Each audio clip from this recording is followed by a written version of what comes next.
গঙ্গারামপুরে অভিষেক বন্দ্যোপাধ্যায়ের সভায় পকেটমার। বীরভূম থেকে গঙ্গারামপুর স্টেডিয়ামে অভিষেক বন্দ্যোপাধ্যায়ের সভায় পকেটমারি করতে এসে ধরা পড়ল আব্দুল রহমান নামে এক ব্যক্তি। মঞ্চে তখন বক্তব্য রাখছিলেন তৃণমূলের সর্বভারতীয় সাধারণ সম্পাদক অভিষেক বন্দ্যোপাধ্যায়।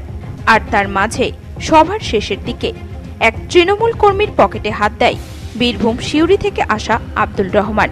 তৃণমূল কর্মী সেজে এমন কর্মকাণ্ড করায় প্রথমে কেউ গুণাক্ষরেও টের পাননি।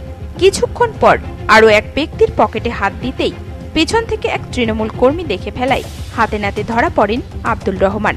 এরপরেই উত্তেজিত জনতা বেধড়ক মারধর করে ওই পকেটমারকে। মুহূর্তে সবার দায়িত্বে থাকা পুলিশ কর্মীরা ধৃত ওই পকেটমারকে ধরে ফেলে। এরপরে গঙ্গারামপুর থানার পুলিশ ধৃত ওই পকেটমারকে গ্রেফতার করে।